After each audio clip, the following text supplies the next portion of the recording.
My phone is like about to die, but I am at the dentist and have to wait 15 minutes, so I'm charging it here. Yay.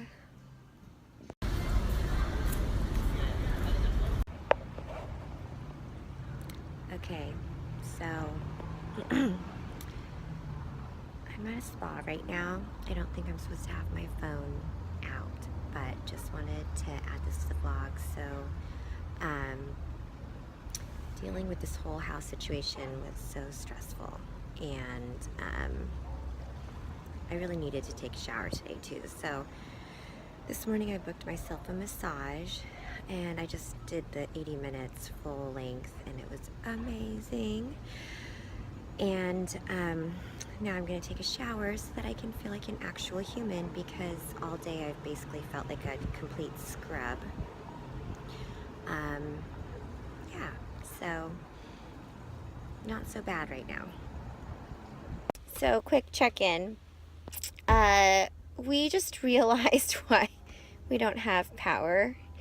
And so here's the thing. We had set up our Christmas lights on a timer using the outside plug, and they came on obviously when the sun went down and then went off when the sun comes up, and our plug for the trailer is plugged into those that same timer plug.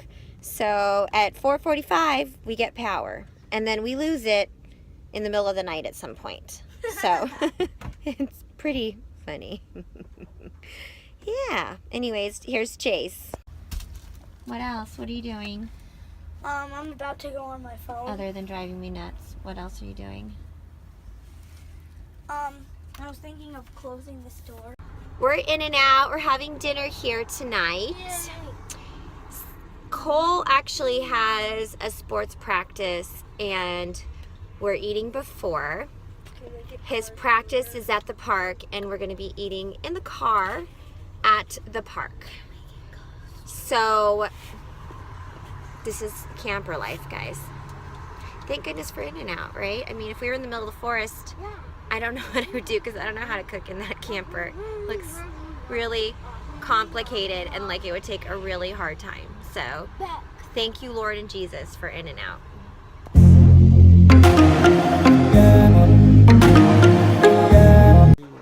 Okay, we've left the trailer, and we're at our neighbor's house. There's Matt. Say hi, Matt. Because they're at a party, and they their babysitter need to go home. So anyways, their dog is going a little crazy. I just took this short little video of him.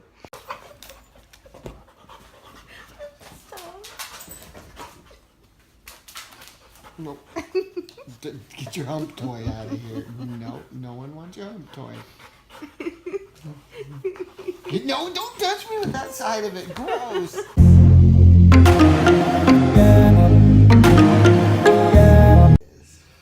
Morning.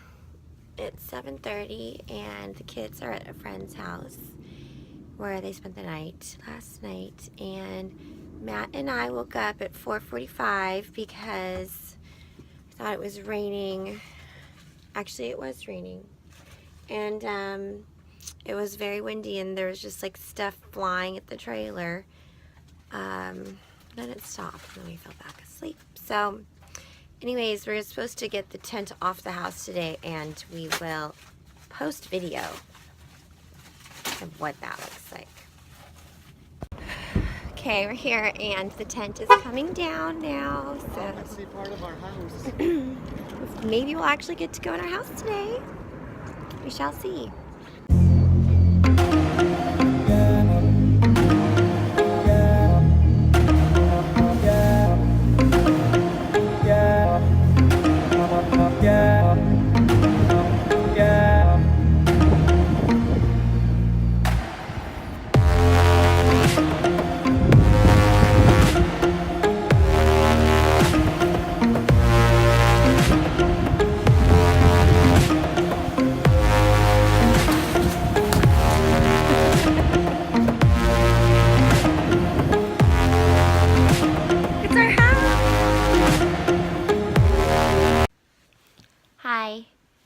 quick update. It's 7-ish o'clock and we're back in the house. We've spent the whole day moving all of our stuff in. I was hoping to do my laundry because, as you can see, I don't have sheets on my bed.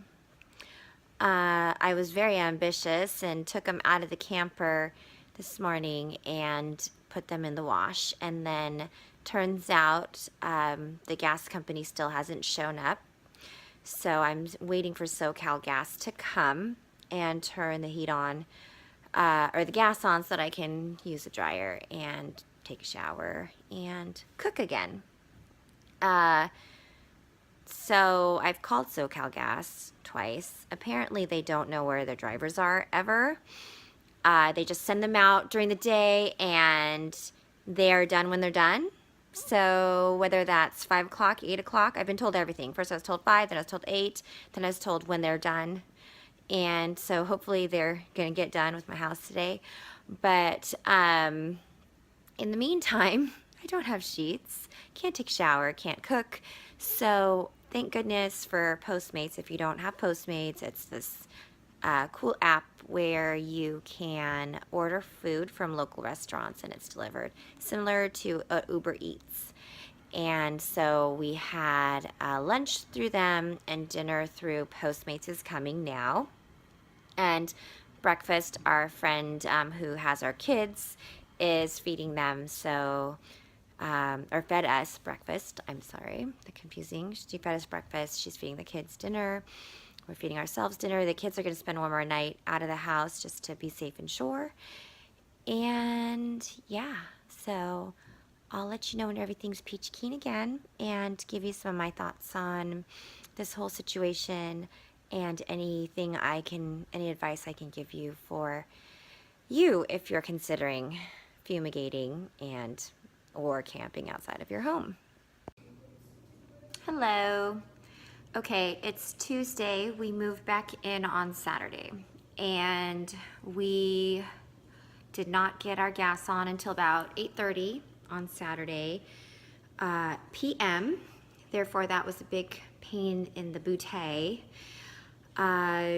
Only had time to dry one set of sheets, so spent most of Sunday doing laundry, restocking our fridge and our pantry, and doing dishes, because they tell you that you actually can use your dishes right after they fumigate your house. However, how many of us think that it's a good idea to actually eat off plates that had gas around them?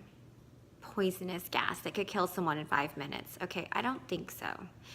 So I'm still working on that. Probably still need to do more tomorrow, Wednesday, because I'm just looking at my dishes, probably about 4 to 5 more loads. And so that's my situation. It is the Christmas holidays, so I do have to get everything done so that I have plates and all that good stuff. But let me just show you how we've put our house back together finally. Okay, so remember, apologize for this mess. That's our recycling area. So we only had, this was very blank before I moved both coffee makers out because I wasn't sure how to clean the inside of them. So I have my coffee makers back. I've got, well, the fridge is looking happier. It was empty. We're still getting there, but because the gas is on, I've been able to cook, so I already have some leftovers and need to restock on some of the condiments, but putting everything back together. I have fruits in here, and I cleaned the fridge. It's super happy and clean.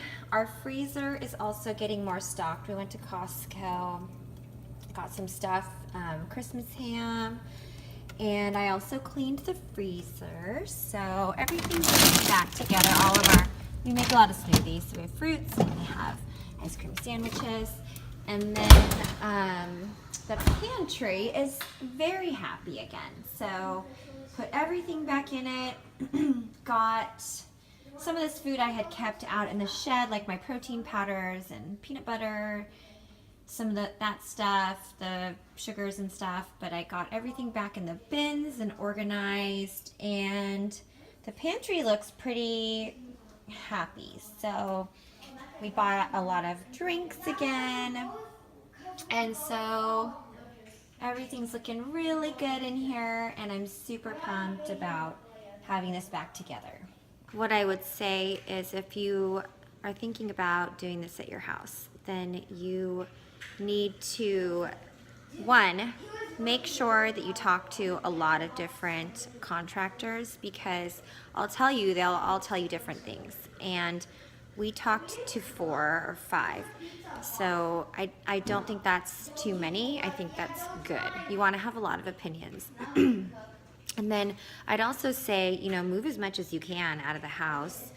It's very exhausting to move it out and then to move it back in. But for example, I took all the bedding off of our beds on Thursday before they came in, and that helped a ton because it all went into our shed in the backyard, and we just had to move it back in, and then we could clean it at our leisure. I mean, just think about, like, if your gas didn't get turned on till 8:30 like us, then that would be extremely inconvenient if you're trying to go to sleep.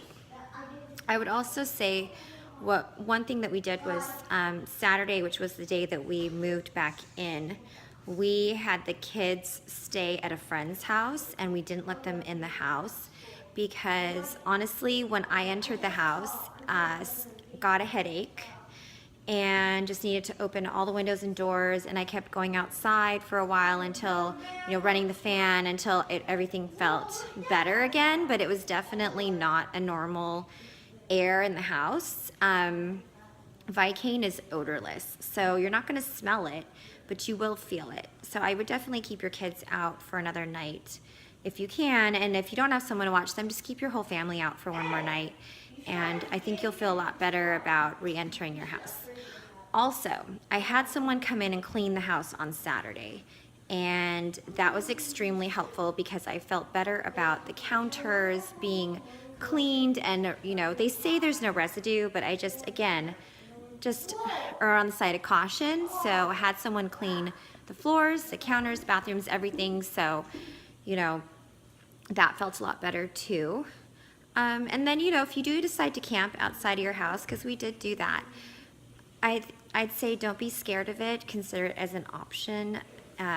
Most people do go to hotels, go on a vacation, but we felt, even though I was very uncomfortable, and honestly, I don't want to camp again. Like, I'm not a camper. I don't want to do it. But I felt really good knowing that everything was safe, and that, you know, with our cars in the driveway and everything, and us sleeping right there, the chances of someone even thinking about breaking in were a lot lower.